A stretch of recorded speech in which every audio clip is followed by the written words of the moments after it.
So hello guys, welcome to notes fair. आज के हमारी क्लास का टॉपिक होने वाला है जीनोम ऑर्गेनाइजेशन। ठीक है। तो सेल के अंदर एक मटेरियल पाया जाता है जिसे जीनोम कहते हैं। ठीक है। इसका काम क्या होता है? इसका मेन जो काम होता है वो होता है जेनेटिक मटेरियल को कलेक्ट करके रखना और उनको आने वाली अगली पीढ़ी पर पहुंचाना। तो ये बेसिक डेफिनेशन जैसे आप समझ सकते हो जीनोम का। ठीक है। तो इसी का ऑर्गेनाइजेशन हम आज की क्लास में देखने वाले हैं। ठीक है। फर्स्ट इसका साइनॉप्सिस है। इस साइनॉप्सिस को आप लोग देख लीजिएगा। 8 पॉइंट का है ये साइनॉप्सिस। हम स्टार्ट करेंगे इंट्रोडक्शन से। ठीक है। तो स्टार्ट करते हैं। जीनोम ऑर्गेनाइजेशन किसी जीव के पूरे जेनेटिक मटेरियल जैसे कि डीएनए या आरएनए की संरचना को व्यवस्था को दर्शाता है। यह genes, non coding regions, regulatory systems और एलिमेंट्स और क्रोमोसोम्स में जेनेटिक मटेरियल के सीक्वेंस को समझने में हेल्प करता है। यानी कि जो जीनोम ऑर्गेनाइजेशन है वो क्या करता है? डीएनए और आरएनए जो कि जेनेटिक मटेरियल है उसकी संरचना और उसकी व्यवस्था यानी कि किस प्रकार से वो स्टेबल है उस चीज़ को समझाने में मदद करता है। ठीक है। यह जीन और not coding resin, regulatory system और क्रोमोसोम्स में जेनेटिक मटेरियल के जो सीक्वेंस होते हैं यानी कि सीक्वेंस बाय सीक्वेंस जो जेनेटिक मटेरियल का क्रम होता है उसको हमें समझने में हेल्प करता है। ठीक है। जीनोम की ऑर्गेनाइजेशन हर जीवों के समूह में अलग अलग होती है जो उनके विकास, कार्य और अनुकूलन को प्रभावित करती है। मतलब क्या होता है? जीनोम का जो ऑर्गेनाइजेशन है वो प्रत्येक जीव की ग्रुप्स में, जीवों की जो ग्रुप होती है ऑर्गेनिज्म की, उसमें डिफरेंट डिफरेंट देखने को मिलती है जो क्या करता है? उनके विकास, कार्य और अनुकूलन यानी कि अडाप्टेशन को इफेक्ट करता है।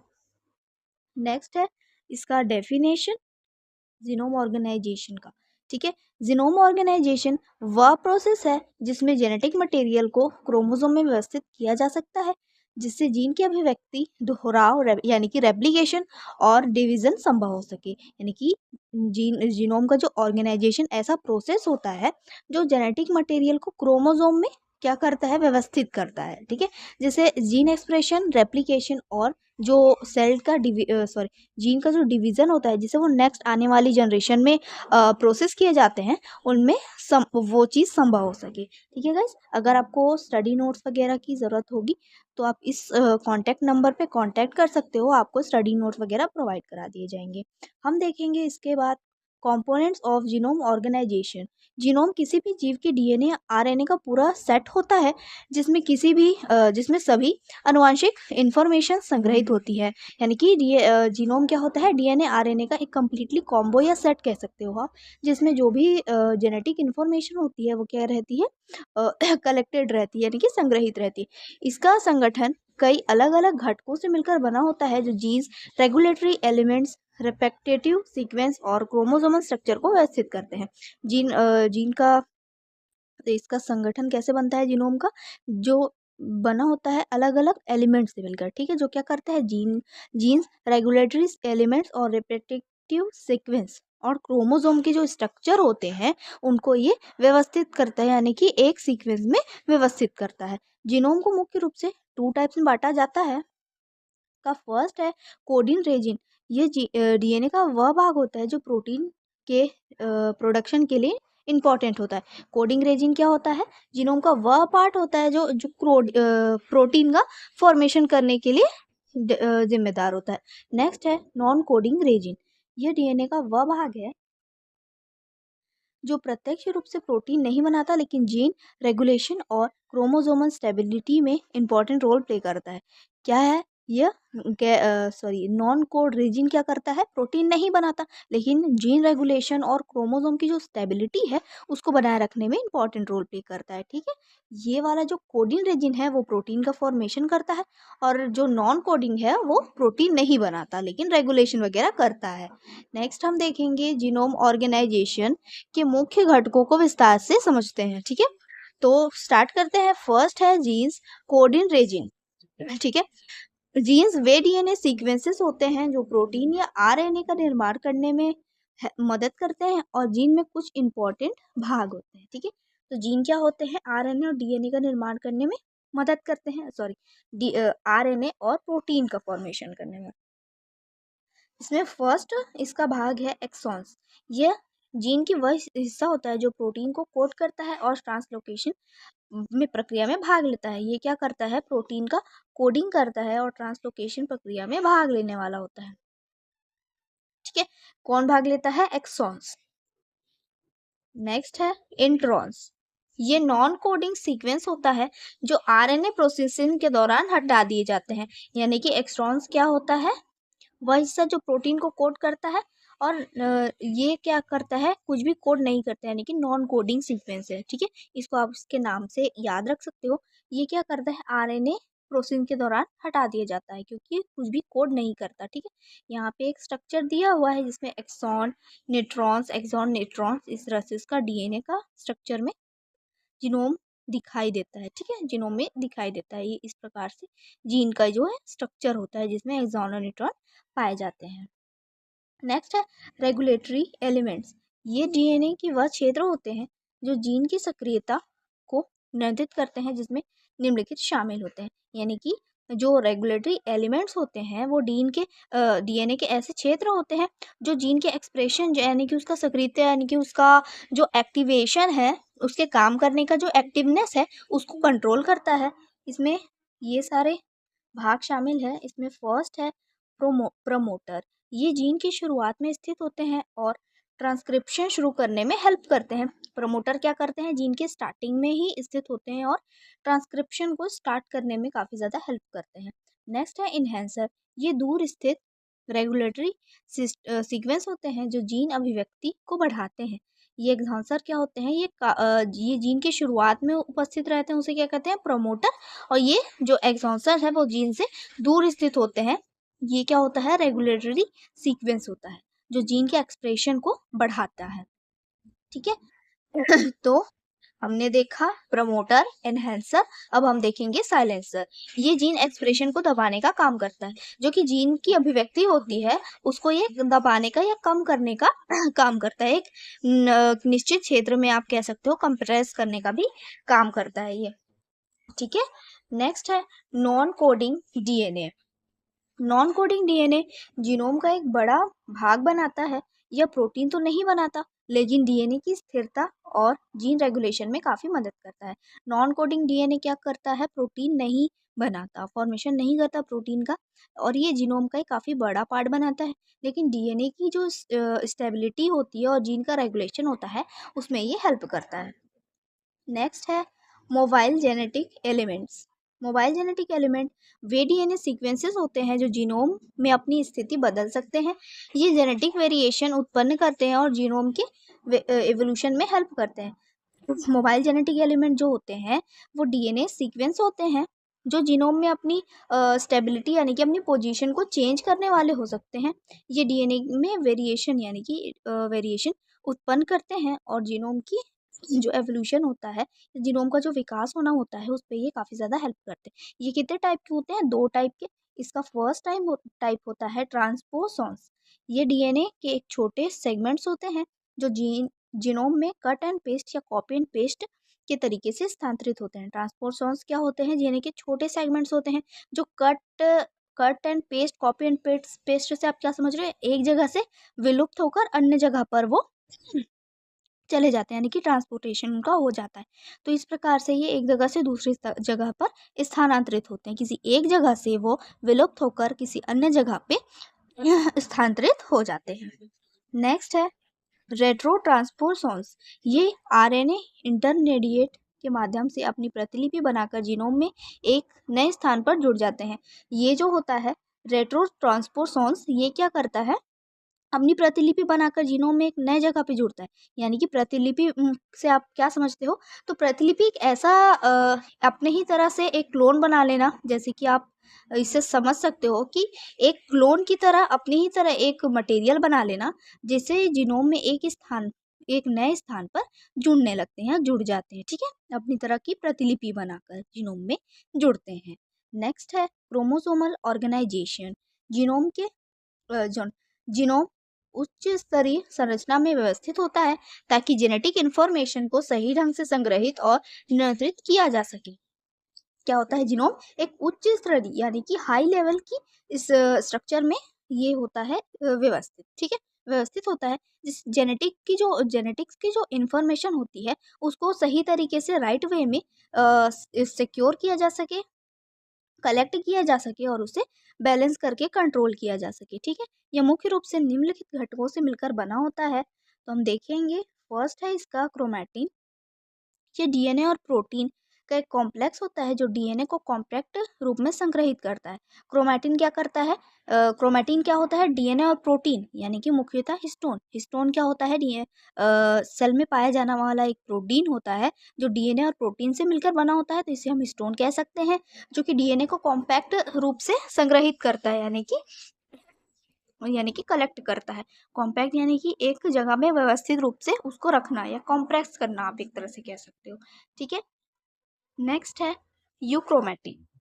यह सक्रिय क्रोमैटिन होता है जहां जीन ट्रांस ट्रांसक्रिप्शन के लिए उपलब्ध होते हैं।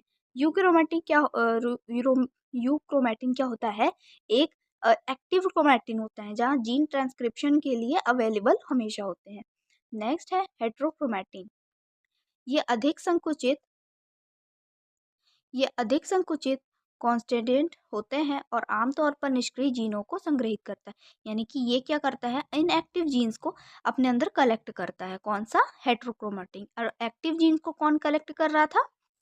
हमने अभी पढ़ा है ऊपर में, एक्टिव जीन्स को कलेक्ट करने वाला जो वो है, क्या है? यूक्रोमैटिन, जो एक्टिव जीन को कलेक्ट करता है, और हेट्रोक्रोमैटिन क्या करता है? इनएक्टिव जीन को, ठीक है? यह संकुचित होता है यानी कि कॉन्स्टेंट होता है। नेक्स्ट है हिस्टोन। ये विशेष प्रकार के प्रोटीन होते हैं, जैसे कि हमने पहले पढ़ा कि हिस्टोन क्या है? डीएनए और प्रोटीन का मिश्रण होता है, जिनके चारों ओर डीएनए लिपटा रहता है और ये क्रोमैटिन की पैकेजिंग में हेल्प करता है। हिस्टोन क्या करता है? क्रोमैटिन के जो पैकेजिंग होती है, जो क्रोमैटिन को पैकेजिंग करके आगे आने वाली पीढ़ी में जिस तरह से प्रोसेस किया जाता है, उसमें ये मदद करता है। और ये क्या होता है? विशेष प्रकार के प्रोटीन, और इसके चारों तरफ जो है डीएनए की एक लेयर पाई जाती है, लेयर के रूप में डीएनए जो है लिपटा हुआ रहता है। नेक्स्ट है सेंट्रोमियर। यह क्रोमोसोम का वह भाग है जो कोशिका विभाजन के दौरान स्पाइंडल फाइबर्स को जोड़ने में हेल्प करता है। सेंट्रोमियर क्या है? दो तरीके से दो तरीके के स्पाइनल फाइबर्स को जोड़ने का काम करता है, यानी कि बीच की कड़ी का काम करता है सेल डिवीजन के टाइम पे, ठीक है? ये होता है सेंट्रोमियर। नेक्स्ट हम पढ़ेंगे टीलोमियर। यह क्रोमोसोम के सिरों पर स्थित नॉन कोडिंग डीएनए सीक्वेंसेस होते हैं जो क्रोमोसोम को टूटने से बचाते हैं और एजिंग की प्रक्रिया से जुड़े हुए होते हैं। टीलोमियर क्या क्या काम करता है? क्रोमोसोम को ब्रेक होने से बचाता है, ठीक है? और ये नॉन कोडिंग डीएनए सीक्वेंस होते हैं जो कोडिंग नहीं करते किसी भी चीज़ का, और एजिंग की प्रक्रिया यानी कि जुड़ने की एक प्रक्रिया होती है जिससे ये जो है क्रोमोसोम से जुड़े हुए होते हैं, ठीक है? इसका मेन फंक्शन यही है कि क्रोमोसोम को ब्रेक होने से बचाते हैं सेल डिवीजन के टाइम पर। जीनोम ऑर्गेनाइजेशन का पूरा ढांचा जेनेटिक इंफॉर्मेशन को नियंत्रित करता है और कोशिकाओं की सामान्य कार्य प्रणाली को बनाए रखने में हेल्प करता है। क्या करता है? जीनोम का जो ऑर्गेनाइजेशन हमने पढ़ा, वो क्या मेन काम करता है? जेनेटिक इंफॉर्मेशन को कंट्रोल करता है, और साथ में जो सेल्स होती है उनका जो वर्क होता है उसको बनाए रखने में हेल्प करता है, इनको नियंत्रित रखने में हेल्प करता है। नेक्स्ट हम देखेंगे levels of genome organisation. Genomic material अलग अलग लेवल्स पर संगठित होते हैं जिससे जेनेटिक इन्फॉर्मेशन को स्टोर, रेगुलेट और ट्रांसमिट किया जा सके। जीनोम मटेरियल क्या होते हैं? अलग अलग लेवल पर संगठित या आप कह सकते हो कि पाए जाते हैं, जो कि इन्फॉर्मेशन को क्या करते हैं? जेनेटिक इन्फॉर्मेशन को स्टोर करते हैं, रेगुलेट करते हैं और ट्रांसमिट करते हैं, ठीक है? इसमें निम्नलिखित स्तर होते हैं, इसके हम लेवल्स देखेंगे, है ना? अभी हम देख रहे हैं लेवल्स ऑफ जीनोम ऑर्गेनाइजेशन, तो इसके हम फर्स्ट लेवल में देखेंगे न्यूक्लियोटाइड लेवल। यह डीएनए का सबसे बेसिक स्ट्रक्चरल यूनिट है। एक न्यूक्लियोटाइड में नाइट्रोजनस बेस जैसे कि ए, टी, जी, सी, फास्फोरस ग्रुप और डीऑक्सीराइबोस शुगर होती है। जो न्यूक्लियोटाइड लेवल है, फर्स्ट लेवल जो है, वो डीएनए का सबसे बेसिक स्ट्रक्चरल यूनिट है, ठीक है? इसमें क्या होता है? एक न्यूक्लियोटाइड में क्या पाया जाता है? नाइट्रोजनी बेस। नाइट्रोजनी बेस जिससे मतलब होता है नाइट्रोजन युक्त जो बेस प्रकार के एलिमेंट्स है वो पाए जाते हैं, जैसे कि ए, टी, जी, सी। फास्फोट ग्रुप और डीऑक्सीराइबोस शुगर भी इसमें प्रेजेंट होती है। ये न्यूक्लियोटाइड्स आपस में जोड़कर डीएनए की एक लंबी चेन बनाती है, यानी कि आपने देखा होगा डीएनए का स्ट्रक्चर कुछ इस प्रकार से होता है, चेन के रूप से होता है। ठीक है, इस प्रकार से चैननुमा ये संरचना बनती हुई आगे बढ़ती है। तो ये चैननुमा संरचना किससे बनती है? न्यूक्लियोटाइड से। न्यूक्लियोटाइड्स के इस लेवल में इसका हम देख सकते हैं फॉर्मेशन। नेक्स्ट है डीएनए डबल हेलिक्स, जो सॉरी दो complementary DNA strands hydrogen bonds के माध्यम से जुड़कर डबल हेलिक्स बनाते हैं। यह स्ट्रक्चर जेनेटिक इन्फॉर्मेशन को स्टेबल और सुरक्षित रखता है। क्या करता है? डीएनए का जो डबल हेलिक्स लेवल है उसमें क्या होता है, डीएनए स्ट्रैंड हाइड्रोजन बॉन्ड के माध्यम से जुड़ता है। ठीक है, हाइड्रोजन की जो बॉन्ड है उससे जुड़ता है और डबल हेलिक्स का स्ट्रक्चर बनाता है। यह स्ट्रक्चर जेनेटिक इन्फॉर्मेशन को क्या करता है, स्टेबल रखता है, यानी कि इधर उधर उसे एक जगह से दूसरे जगह पर वो बिखरने नहीं देता, वो स्टेबल रखता है और उसे काफ़ी ज़्यादा सुरक्षा यानी कि सेफ्टी भी प्रदान करता है। नेक्स्ट है chromatin organisation. DNA histone protein के साथ मिलकर क्रोमैटिन बनाता है। ये दो प्रकार के होते हैं। ठीक है, क्या करता है, डीएनए हिस्टोन के साथ मिलकर प्रोटीन बनाता है। तो इसका दो प्रकार है। फर्स्ट हम देखेंगे euchromatin, loosely packed active DNA जो जीन एक्सप्रेशन में भाग लेता है। यूक्रोमैटिन में क्या होता है, लूजली पैक्ड डीएनए होता है। जो इसमें जो है डीएनए का जो स्ट्रक्चर है वो आपको लूजली पैक्ड दिखेगी, यानी कि डीएनए जो है उनके मॉलिक्यूल्स दूर दूर में काफ़ी दिखाई देंगे। ठीक है, और ये एक्टिव डीएनए का स्ट्रक्चर होता है जो जीन एक्सप्रेशन में इम्पॉर्टेंट रोल प्ले करता है। किसका? यूक्रोमैटिन का। नेक्स्ट देखेंगे हेट्रोक्रोमैटिन। ये टाइटली पैक्ड होते हैं और इनएक्टिव डीएनए जो जीन रेगुलेशन और क्रोमोसोमल स्टेबिलिटी में मदद करते हैं। हेट्रोक्रोमैटिन क्या होता है? टाइटली पैक्ड होता है, यानी कि इसके जो डीएनए के मॉलिक्यूल्स हैं ये काफ़ी ज़्यादा पास पास में हमको दिखाई देंगे, जो कि क्रोमोसोम में स्टेबिलिटी को बनाने में मदद करता है। और इसमें क्या पाया जाएगा? Inactive DNA. ठीक है, हमने यूक्रोमैटिन में देखा था उसमें एक्टिव डीएनए पाया गया था और इसमें जो है हेट्रोक्रोमैटिन में इनएक्टिव डीएनए पाया गया है। ठीक, ये क्या करता है? जीन के रेगुलेशन में भी हेल्प करता है। नेक्स्ट है क्रोमोसोम लेवल। सेल डिवीजन के समय क्रोमैटिन हाईली कॉन्सेंट्रेटेड होकर क्रोमोसोम बनाता है।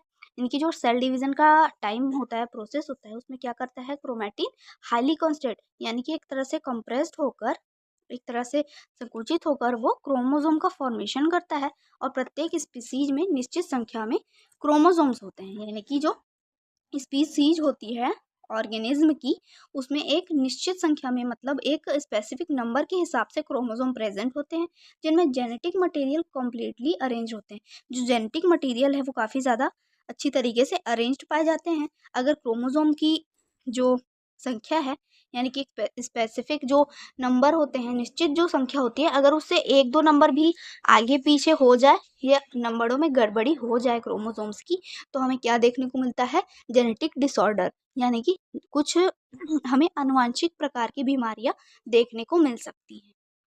ठीक है, नेक्स्ट हम देखेंगे genome organisation in different organism. विभिन्न प्रकार के जीवों में जीनोम का संगठन विभिन्न होता है।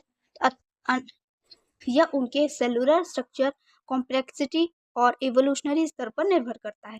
जो कि डिफरेंट डिफरेंट टाइप के जो ऑर्गेनिज्म होते हैं उनमें जीनोम का संगठन क्या होता है? अलग अलग होता है। ठीक है, उन्हें इनके सेलुलर स्ट्रक्चर, कॉम्प्लेक्सिटी और इवोल्यूशन के स्तर पर विभिन्न विभिन्न तरह के जीनोम का संगठन प्राप्त होता है। ठीक है, निम्नलिखित प्रमुख प्रकार के जीनोम ऑर्गेनाइजेशन इस प्रकार से होती है। देखिए, हम यहाँ पे जीवों में किस प्रकार की ऑर्गेनाइजेशन पाई जाती है जीनोम की, उसके बारे में देखेंगे। सबसे पहले यहाँ पे प्रोकैरियोटिक जीनोम पाया जाने वाला ऑर्गेनाइजेशन जीनोम का, जिसे हम कहेंगे प्रोकैरियोटिक जीनोम ऑर्गेनाइजेशन। प्रोकैरियोट जैसे बैक्टीरिया, आर्किया और आर्किया में genome circular double standard DNA के रूप में पाया जाता है। इसमें कौन कौन से कैसे टाइप के जीव आते हैं, यानी कि इसमें आएंगे यूनिसेलुलर जीव प्रोकैरियोटिक में, जो बैक्टीरिया और कैरियर जैसे जीव आते हैं। इसमें जीनोम का स्ट्रक्चर कैसे होता है? सर्कुलर और डबल स्टैंडर्ड डीएनए के रूप में होता है। ठीक है, इसमें न्यूक्लियस में यह डीएनए न्यूक्लियस में नहीं बल्कि साइटोप्लाज्म में न्यूक्लियोटाइड नामक क्षेत्र में पाया जाता है। जो प्रोकैरियोटिक ऑर्गेनिज्म है उनमें डीएनए कहाँ पाया जाता है? न्यूक्लियस में नहीं पाया जाता बल्कि साइटोप्लाज्म में पाया जाता है। ये ऑब्जेक्टिव में आ सकता है, आप लोग इसको याद रखिएगा। प्रोकैरियोटिक जो ऑर्गेनिज्म होते हैं उनमें डीएनए जो है न्यूक्लियस में नहीं बल्कि साइटोप्लाज्म में न्यूक्लियोलॉइड नामक स्थान पे पाया जाता है। अतिरिक्त जेनेटिक मटेरियल प्लाज्माइड के रूप में मौजूद हो सकता है, जो एंटीबायोटिक रेसिस्टेंस जैसे विशेष गुण प्रदान करता है। ठीक है, और इसके अलावा जो जेनेटिक मटेरियल है वो किस रूप से पाया जा सकता है?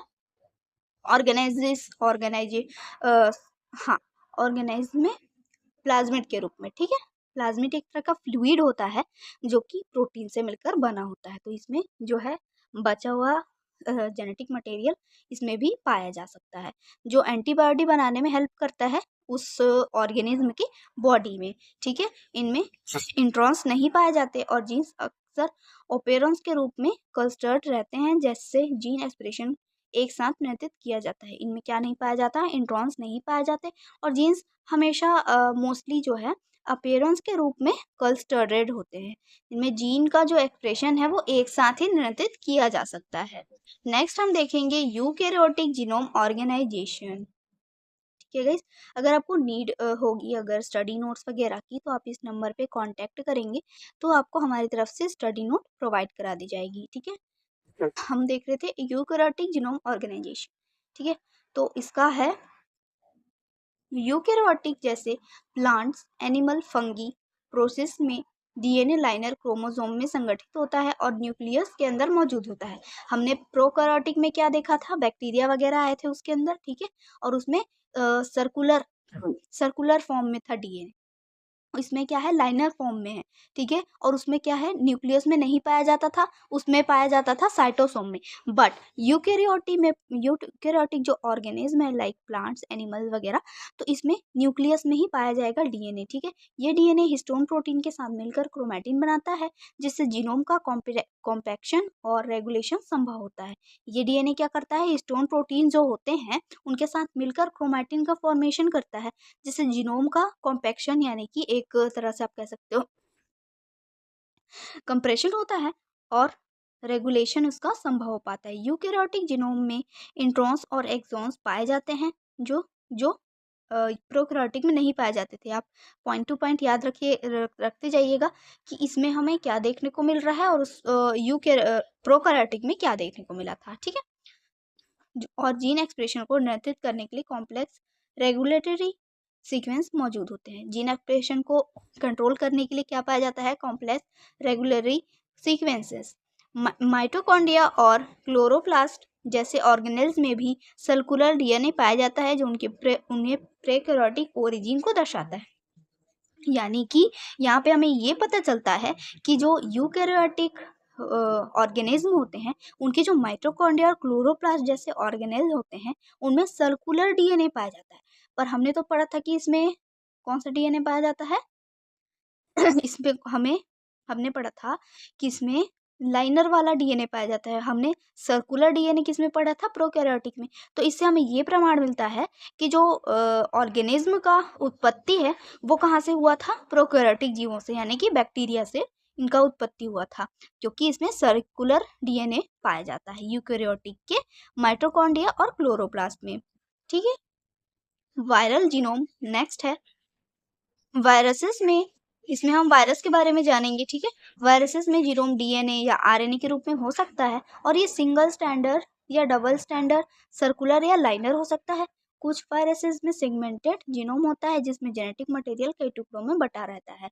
यानी कि जो वायरल जीनोम है जिसमें वायरसेस का समूह आता है उनमें क्या होता है? जीनोम डीएनए में भी हो सकता है, आरएनए में भी हो सकता है। ठीक है, तो अब इसमें देखिए, इसमें फिक्स नहीं है, इसमें सर्कुलर भी हो सकता है, लाइनर हो सकता है, डबल स्टैंडर्ड हो सकता है या सिंगल स्टैंडर्ड।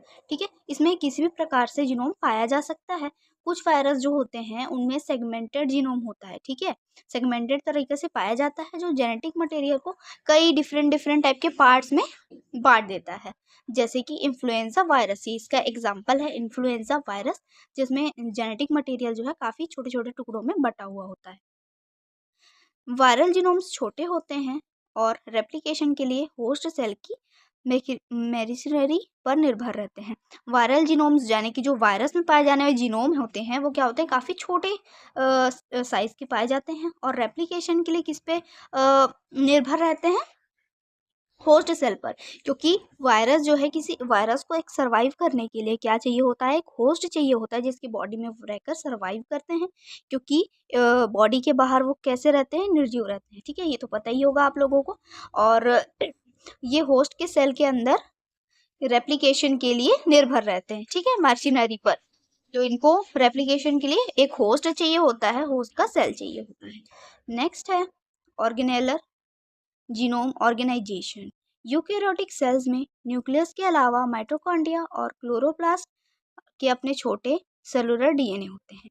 यानी कि यूकेरियोटिक सेल में क्या पाया जाता है, केंद्रक यानी कि न्यूक्लियस के अलावा माइटोकॉन्ड्रिया और क्लोरोप्लास्ट के अपने छोटे छोटे सेलुलर डीएनए होते हैं, जैसे कि हमने पहले पढ़ा है ना। यूकेरियोटिक में सेलुलर डीएनए किस में पाया जाता है, माइटोकॉन्ड्रिया और क्लोरोप्लास्ट में।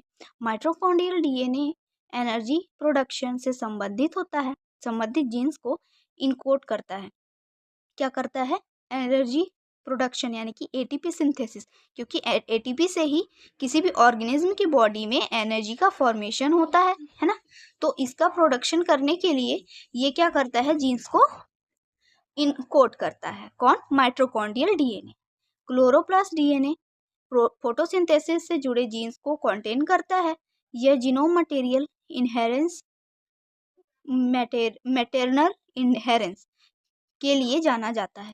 ये जो जीनोम का मटेरियल पाया जाता है यूकेरियोटिक सेल्स में, ठीक है, वो क्या करता है, माँ के जो लक्षण होते हैं, वो जो उनके संतानों में जाने वाले होते हैं, यानी कि जो उनके संतानों में ट्रांसमिशन के लिए जो लक्षण होते हैं, उसको ये ट्रांसफॉर्म करने के लिए जाना जाता है। कौन, ये जीनोम।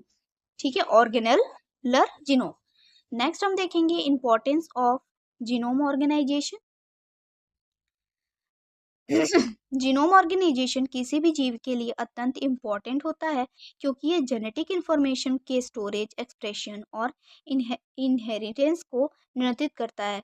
जीनोम का ऑर्गेनाइजेशन जो है किसी भी ऑर्गेनिज्म के लिए मोस्ट इम्पॉर्टेंट थिंग होता है, क्योंकि ये क्या करता है, उनकी जेनेटिक इंफॉर्मेशन, जो उनके जीन्स का इंफॉर्मेशन होता है, उनको स्टोर करके रखता है, उनका एक्सप्रेशन करता है, और इनहेरिटेंस को क्या करता है, कंट्रोल करने का काम करता है।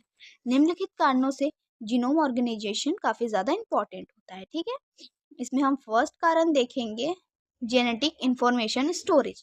जीनोम पूरे जीव की हेरिडिटरी इंफॉर्मेशन को स्टोर करता है, जो उसके विकास, वृद्धि और प्रजनन को नियंत्रित करता है। क्या करता है जीनोम, उनके हेरिडिटरी इंफॉर्मेशन की जेनेटिक इंफॉर्मेशन को स्टोर करके रखता है, जिससे उनका विकास होता है, उसका डेवलपमेंट होता है, उनका जो रिप्रोडक्शन का प्रोसेस है वो भी कंट्रोल होता है।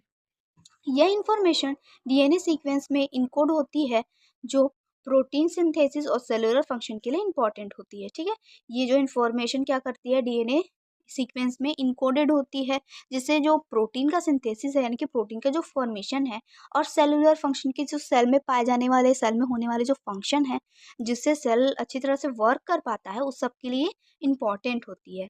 नेक्स्ट है gene regulation and expression. Genome का सही संगठन जीन एक्सप्रेशन को नियंत्रित करने में हेल्प करता है, जिससे सेल सही समय पर और सही स्थान पर आवश्यक प्रोटीन का निर्माण कर सके। रेगुलेटरी एलिमेंट्स और क्रोमैटिन स्ट्रक्चर जीन एक्टिवेशन और रेस्पिरेशन को नियंत्रित करते हैं, रेपरेशन को नियंत्रित करते हैं। क्या है, जीन का जब सही संगठन किया जाता है, सही तरीके से उसका ऑर्गेनाइजेशन होता है, तो ये जीन के एक्सप्रेशन को नियंत्रित करता है, और साथ में सेल का सही समय पर सही स्थान पर प्रोटीन का निर्माण करता है इसके वजह से। ठीक है, जो जो सेल होता है वो प्रोटीन का तब निर्माण करता है जब जीनोम का सही तरीके से ऑर्गेनाइजेशन होता है। ठीक, यानी कि ये सारे प्रोसेस जो है कहीं ना कहीं से जीनोम के ऑर्गेनाइजेशन से ही स्टार्ट होते हैं, और उससे ही ये कंट्रोल किए जाते हैं।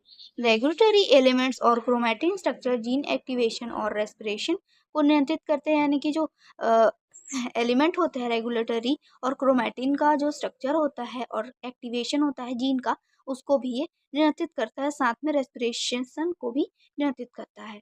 नेक्स्ट है cellular function and differentiation. Eukaryotic organism में जीनोम ऑर्गेनाइजेशन सेल्स को स्पेशलाइज्ड बनाने में हेल्प करता है, जिससे विभिन्न टिश्यू और ऑर्गन्स का निर्माण होता है। यूकेरियोटिक ऑर्गेनिज्म में क्या होता है, जीनोम का ऑर्गेनाइजेशन क्या करता है, सेल को स्पेशलाइज्ड बनाता है उनके वर्क के लिए, ठीक है, जिससे डिफरेंट डिफरेंट टाइप के जो टिश्यूज पाए जाते हैं और ऑर्गन्स पाए जाते हैं उनका डेवलपमेंट होता है। प्रॉपर जीनोम अरेंजमेंट से स्टेम सेल सही प्रकार से डिफरेंशिएट होकर स्पेसिफिक फंक्शन निभा सकते हैं। क्या करता है, जो प्रॉपर तरीके से अगर जीनोम का अरेंजमेंट हो, यानी कि उनका संगठन अगर अच्छी तरीके से हो, तो जो स्टेम का सेल है वो सही प्रकार से डिफरेंट डिफरेंट टाइप से विभाजित होकर स्पेसिफिक यानी कि अपने अलग अलग तरीके के फंक्शन को अच्छे से कंप्लीट कर सकता है। नेक्स्ट हम देखेंगे म्यूटेशन, प्रिवेंटेशन एंड स्टेबिलिटी। सही जीनोम ऑर्गेनाइजेशन डीएनए इंटेग्रिटी को बनाए रखने में हेल्पफुल होता है, जिससे हार्मफुल म्यूटेशंस और जेनेटिक डिसऑर्डर्स को रोका जा सके।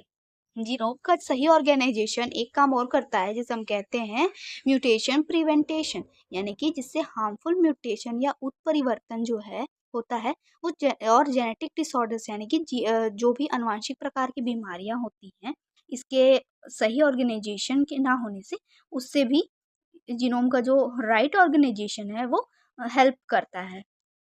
ठीक है, हिस्टोन्स और DNA repair mechanism genetic material को डैमेज से बचाते हैं। हिस्टोन जो एक प्रकार का प्रोटीन है ना, जो सेल्स में पाया जाता है, वो क्या करता है, डीएनए का रिपेयर मैकेनिज्म जेनेटिक मटेरियल को डैमेज होने से बचाते हैं। जो जेनेटिक मटेरियल होता है उसको डैमेज होने से और किसी भी तरह के खतरे से क्या है, बचा लेता है। ठीक है, हिस्टोन और जेनेटिक मटेरियल को, इसमें रिपेयरिंग का भी सिस्टम पाया जाता है। नेक्स्ट है evolution and adaptation. Genome organisation evolutionary changes को समझने में हेल्प करता है, जिससे स्पीसीज नए पर्यावरण परिस्थितियों के अनुसार अडाप्ट कर सके। यानी कि जो एवोल्यूशनरी चेंज होते हैं इन्वायरमेंट में और जो ऑर्गेनिज्म उनके बॉडी में, उनको ये समझने में हेल्प करता है जीनोम का ऑर्गेनाइजेशन। ठीक है, इनको समझने में हेल्प करता है और उनके इन्वायरमेंट के अनुसार एक ऑर्गेनिज्म को अडाप्ट करने में हेल्प करता है। जीन डुप्लीकेशन, रीअरेंजमेंट और म्यूटेशन कई जीवों की नई विशेषताओं को विकसित करने में हेल्पफुल होता है। यानी कि जीन का जो डुप्लीकेशन, रीअरेंजमेंट और म्यूटेशन जैसे काम होते हैं, वो जीवों की नई विशेषताएं, नई तरह के वो उनके स्पेशल कैरेक्टर्स को प्रोसेस करने में और उनका विकास करने में जो है सहायक होता है। ठीक है, जिससे ऑर्गेनिज्म अपने अंदर न्यू तरह के फीचर्स और नए कैरेक्टर डेवलप कर पाते हैं। नेक्स्ट है biotechnology and medicine. Genome organisation की समझ जेनेटिक इंजीनियरिंग, डिसीज डायग्नोसिस और पर्सनलाइज्ड मेडिसिन के विकास में हेल्प करती है। जीनोम का जो ऑर्गेनाइजेशन है उनकी समझ से हमें क्या क्या पता चल सकता है, डीएनए इंजीनियरिंग के बारे में हेल्प हो सकती है, किसी डिसीज़ को जानने में और किसी डिसीज़ का मेडिसिन निकालने में हमें हेल्प होती है, और पर्सनलाइज्ड मेडिसिन यानी कि किसी भी डिसीज़ के अनुसार हम उसे अपने अनुसार उस मेडिसिन का विकास करने में हेल्प करती है। ठीक है, ह्यूमन जीनोम प्रोजेक्ट और CRISPR जैसी टेक्नोलॉजीज जीने डिसीज का इलाज और जीन थेरेपी के लिए उपयोग की जाती है। ठीक है, तो जो ऑर्गेनाइजेशन होता है जीन का, इसकी जानकारी से ही हमें डिसीज़, जो जेनेटिक डिसीज़ होती है उनके लिए डिफरेंट डिफरेंट टाइप की टेक्नोलॉजी उनके इलाज के लिए, और जो जीन थेरेपी होती है यानी कि जो जेनेटिक्स कुछ डिसऑर्डर्स होते हैं जिनके लिए एक थेरेपी बनाई जाती है, उनके लिए भी ये काफ़ी ज़्यादा इम्पोर्टेंट होता है जीनोम का ऑर्गेनाइजेशन को समझना। नेक्स्ट हम देख लेंगे कंक्लूजन। जीनोम ऑर्गेनाइजेशन किसी जीव के आनुवंशिक जानकारी, जेनेटिक मटेरियल्स को व्यवस्थित रखने की प्रक्रिया है जो उसके कार्य, विकास और अनुकूलन में इम्पोर्टेंट रोल प्ले करती है। ठीक है, हमने स्टार्टिंग में ही इंट्रोडक्शन में पढ़ा था कि जीनोम ऑर्गेनाइजेशन क्या करता है, उसका मेन काम है जेनेटिक इन्फॉर्मेशन को एक सुटेबल तरीके से व्यवस्थित रखना, और उस जो उसके कार्य और उसका जो डेवलपमेंट है और उसका अडाप्टेशन है उसको सही रूप से चलाने में इम्पॉर्टेंट रोल प्ले करती है। प्रोकैरियोटिक, यूकैरियोटिक और वायरसेस में जीनोम ऑर्गेनाइजेशन की संरचना अलग अलग होती है, जैसे कि हमने पढ़ा था, है ना। इसका अध्ययन न केवल जैव विकास के एवोल्यूशन को समझने में हेल्प करता है, बल्कि आधुनिक जैव प्रौद्योगिकी, बायोटेक्नोलॉजी और चिकित्सा अनुसंधान में भी अत्यधिक उपयोगी है। ठीक है, यानी कि डिफरेंट डिफरेंट टाइप के जो ऑर्गेनिज्म होते हैं उनमें डिफरेंट तरीके की जीनोम ऑर्गेनाइजेशन पाई जाती है। इसके अध्ययन से नहीं केवल एवोल्यूशन बल्कि बायोटेक्नोलॉजी, मेडिकल रिसर्च में भी काफ़ी ज़्यादा हेल्प मिली है, जिससे हम कई प्रकार की मेडिसिन्स का डेवलपमेंट कर सकते हैं और टेक्नोलॉजी एंड टूल्स भी डेवलप कर सकते हैं किसी जेनेटिक डिसऑर्डर के लिए। ठीक है, इस प्रकार से इसका कंक्लूजन था। नेक्स्ट है reference the phylum Chordata by H H Newman and modern textbook of zoology vertebrates by R L Kotpal. तो ठीक है गाइज, ये था आपका टॉपिक जीनोम ऑर्गेनाइजेशन के बारे में। अगर आपको सारी चीज़ें समझ आई होंगी, आई होप आपको समझ में आई, तो प्लीज़ गाइज लाइक करिएगा एंड सब्सक्राइब करना मत भूलिएगा। Thank you.